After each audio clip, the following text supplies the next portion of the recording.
কনকনে ঠান্ডায় ভোরবেলা ঘুম থেকে উঠে যেভাবে সমস্ত কাজ শেষ করে 11টার মধ্যে শেষ করে তারপরে পুজো করলাম। আজকে এটাই শেয়ার করব তোমাদের সঙ্গে বন্ধুরা। তো দেখো এখন অনেকটাই ভোরবেলা উঠে পড়েছি। উঠে এই যে সবার আগে ঘরটা ঝাড় দিয়ে নিলাম, আর এই ঘরের সামনেটাও ঝাড় দিয়ে এখন বাসি কাজগুলো আগে সেরে নেব। গুড মর্নিং বন্ধুরা, ওয়েলকাম টু মাই চ্যানেল। আমি সোমা নতুন একটি ব্লগ নিয়ে চলে এসেছি। কেমন আছো তোমরা সবাই? আশা করি নিশ্চয়ই সবাই খুব ভালো আছো, আর আমরাও কিন্তু বেশ ভালো আছি। তো দেখো সবার আগে গাছেদের একটু জল দিয়ে দিই। এখন যেহেতু শীতকাল, শুকনো হয়ে থাকে মাটিগুলো, তখন আর কি গাছেদের একটু জল দিই। যেদিন দেখি একটু কুয়াশা ঠোয়াশা পড়েছে, ভিজে থাকে মাটি, তখন আর জল দিই না গাছে। নাহলে না গাছের ক্ষতি হবে। এমনিতেও রোদ্দুর পড়ে না যেহেতু আমাদের বাড়িটায়, ফুল তো হয় না, তবু ওরা তো এখনও বেঁচে আছে তাই না, পাতাগুলো সজীব আছে, নতুন পাতা বেরোচ্ছে। তো ওই জন্য গাছের মাটি যখন ভেজা থাকে তখন আর জল দিই না, যখন শুকিয়ে যায় তখনই জলটা দিই। তো আজকে দেখলাম অনেকটাই একদম খড়খড়ে হয়ে গেছে মাটিগুলো, সেই একদম শুকিয়ে কাঠ হয়ে গেছে। তো একটু বেশি করে ওই জন্য গাছে আজকে একটু জল দিয়ে নিচ্ছি। তারপরে উঠোনে একদম জল ছিটিয়ে পুরো উঠোনটা ভালো করে ঝাড় দিয়ে নেব। এই ভিডিওটা না বোধহয় অন করে মানে ক্যামেরাটা লাগিয়ে অন করতে ভুলে গেছি, আর করেছিলাম কিন্তু ক্যামেরা, তারপর দেখছি ভিডিওটাই নেই আর। তো যাই হোক, মানে উঠোনে জল ছিটিয়ে আর কি উঠোন ঝাড় দেওয়ার ভিডিওটা। তো যাই হোক, আবার কোনো একদিন দেখিয়ে দেবো বন্ধুরা। আজকে হলো মায়ের দিন, অর্থাৎ শুক্রবার, সন্তোষী মায়ের দিন। সন্তোষী মার পূজা করি। যারা আমার ব্লগ দেখতে আগাগোড়া আগের চ্যানেলে তারা জানো, আর যারা জানো না নতুন বন্ধু তাদের জন্য বলে দিই, সন্তোষী মার পূজা করি আমি।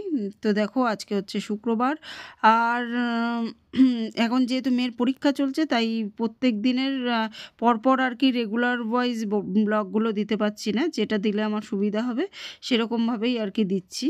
এদিক ওদিক হয়ে যাচ্ছে। তারপর পরীক্ষা শেষ হয়ে গেলে আমরা একটু ঘুরতে যাব। তো ঘুরে ঠুরে এসে আবার রেগুলার একদিন আগেকার ব্লগ আর কি দেবো, পরপর আর কি ডে বাই ডে ব্লগগুলো দেবো। তো যাই হোক, দেখো এখন গাছেদের ভালো করে জল টল দিয়ে উঠোন ফুটন ধুয়ে ঝাড় ঠাড় দেওয়াও হয়ে গেছে। তারপর ভাবলাম আরেকটু একটু জল দিয়ে দিই, মনে হচ্ছে আরও যেন শুকনো রয়েছে গাছগুলো।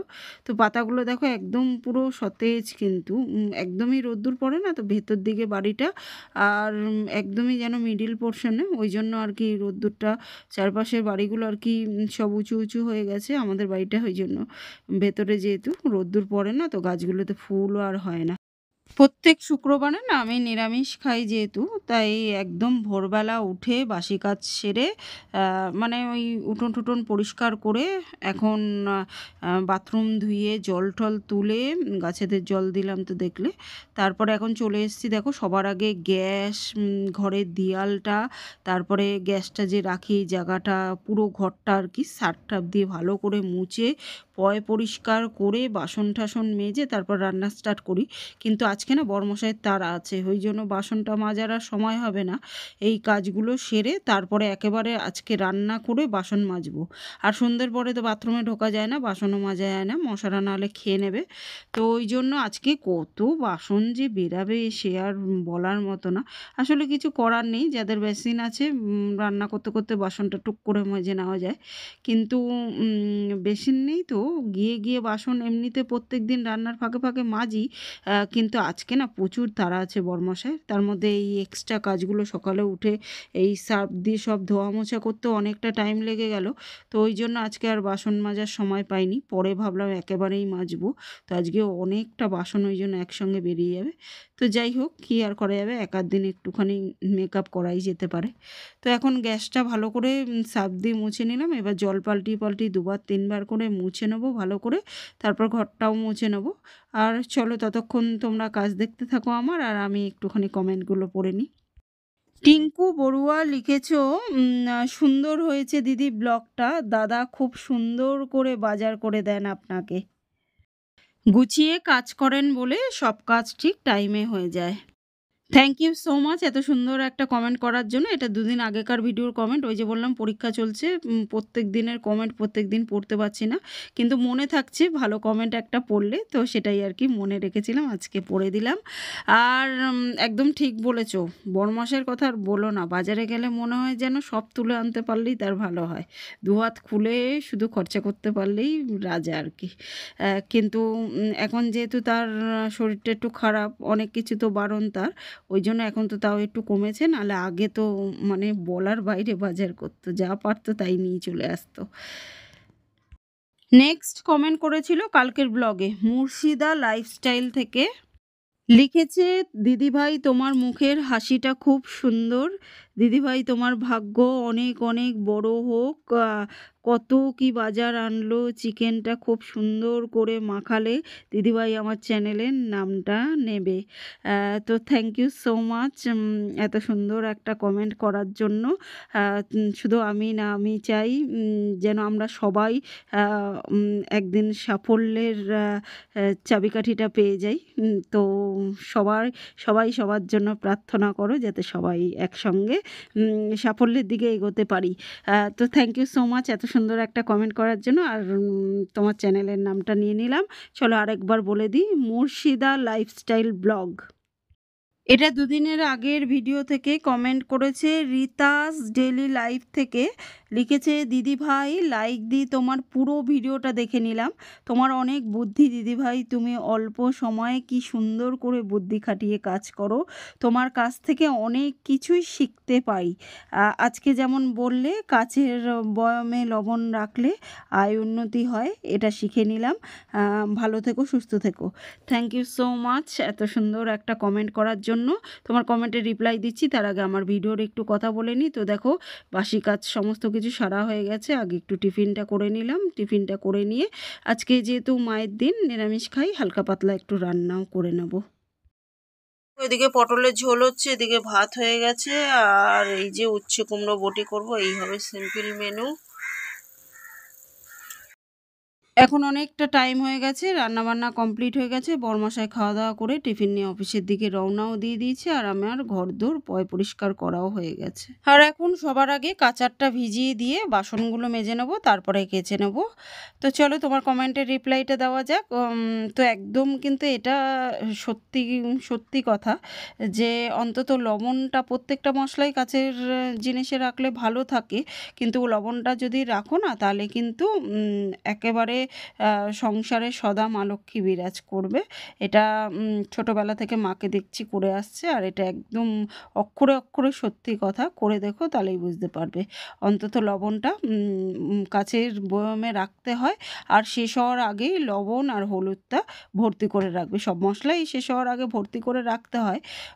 লবণটা অন্তত ফুরাতে দিতে নেই সংসারে, শেষ হওয়ার আগেই ভরে নিতে হয় লবণটা, চালটা, এগুলো শেষ হওয়ার আগেই ভরে নেবে। কিছু কিছু জিনিস আছে যেগুলো সংসারে খালি হতে দেবে না, তাহলে দেখবে সংসারে আয় উন্নতিও বাড়বে, আর সংসারে সদা মা লক্ষ্মী বিরাজ করবে। তো দেখো কত বাসন বেরিয়েছে, দেখেছো এই সমস্ত। এখন চলো মেজে নিই ফটাফট।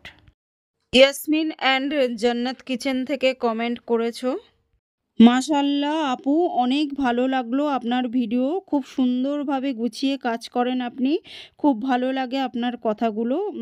থ্যাংক ইউ সো মাচ এত সুন্দর একটা কমেন্ট করার জন্য। সমস্ত ঠাকুর নামিয়ে ঠামিয়ে স্নান টান করে আমি আজকে একেবারে সবাইকে দেখো শীতের জামা কাপড় পরিয়ে দিয়েছি, কারণ হচ্ছে কি ভালো ঠান্ডা পড়ে গেছে আমাদের এখানে। দেখো সবাইকে সোয়েটার মোয়েটার পরিয়ে দিয়েছি, মা লক্ষ্মীকেও পরিয়ে দিয়েছি, দাঁড়াও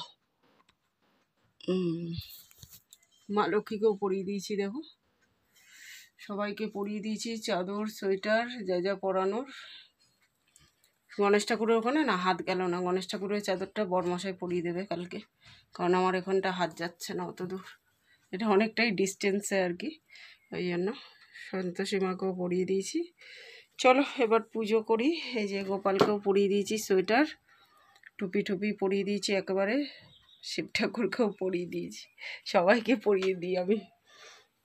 তো দেখো সবাইকে পরানো হয়ে গেল, এবার চলো পুজো করব। এতক্ষণ কাছাকাছি করলাম, ঠাকুরের কাপড় টাপড় দেখো কেচে দিয়েছি, এই যে ঠাকুরের কাপড় কাচা হয়ে গেছে, বাসন টাসনও মাজা হয়ে গেছে। চলো এবার পুজো স্টার্ট করি।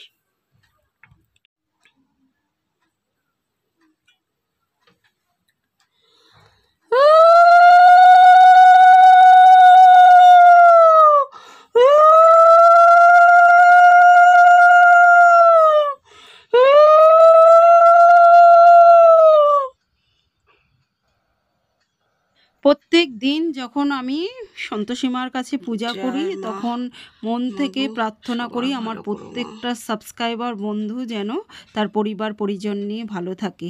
আমার জাগ্রত মা দেখে নাও, আমি অনেক অনেক উপকার পেয়েছি, অনেক ফল পেয়েছি। আগের চ্যানেলে যারা ভিডিও দেখতে তারা তো জানো। আর একবার বলে দিই তোমাদের, সত্যি কিন্তু আমার জাগ্রত মা অনেক উপকার পেয়েছি। আমি আস্তে আস্তে আমার ভিডিওর মাধ্যমে তোমাদের সঙ্গে শেয়ার করব কি উপকার আমি পেয়েছি সন্তোষী মার থেকে, যার জন্য এত বড় ভক্ত হয়ে গেছি আমি। আর প্রত্যেক শুক্রবার করে আমি কিন্তু কর্পূর দিয়ে মাকে আরতি করি। কর্পূর দিয়ে আরতি করলে ঘরে যত নেগেটিভ শক্তির প্রভাব আছে, শুধু ঘরে না, নিজের মধ্যেও যদি কোনো নেগেটিভ শক্তি থাকে সেগুলো কিন্তু দূর হয়ে যায়, পজিটিভ এনার্জিতে ভরে যায়। একদম মানে এটা হাতে নাতে ফল দেয়, করে দেখতে পারো বন্ধুরা। মানে যাদের মধ্যে নেগেটিভ এনার্জিটার প্রভাব অনেক রয়েছে না, মানে সব কিছুতে করার আগেই যাদের মনে হয় পারবো না, হবে না, বা কোনো খারাপ কিছু হচ্ছে যাদের সঙ্গে খুব বেশি, তারা কিন্তু শুধু শুক্রবার বলে না, প্রত্যেক দিনই পুজো করার সময় যাদের সম্ভব তারা কর্পূর দিয়ে আরতি করতে পারো। সংসারের আয় উন্নতির সাথে সাথে পজিটিভ এনার্জিতে ভরে যাবে ঘরের আশেপাশে, পরিবেশে, আর নিজের মধ্যেও। মানে যেটা মনে হবে কনফিডেন্ট লেভেলটা অনেক বেড়ে যায়। যেটা মনে হবে যে করতে পারছো না, সেটাও দেখবে মনে হবে হ্যাঁ আমি পারবো করতে। তো চলো বন্ধুরা, আজকের মতো এই পর্যন্তই। কালকে আবার দেখা হবে নতুন একটা দিনের সঙ্গে, নতুন একটা ব্লগ নিয়ে। সরি, কালকে না বন্ধুরা, একদিন পরে। ততক্ষণের জন্য সবাই কিন্তু খুব খুব খুব ভালো থেকো, সুস্থ থেকো। আর আমরা কয়েকদিন পরে মেয়ের এক্সাম শেষ হলে একটু বেড়াতে যাব, সে কদিন একটু মেকআপ করে নিও বন্ধুরা। চলো আজকের মতো টাটা।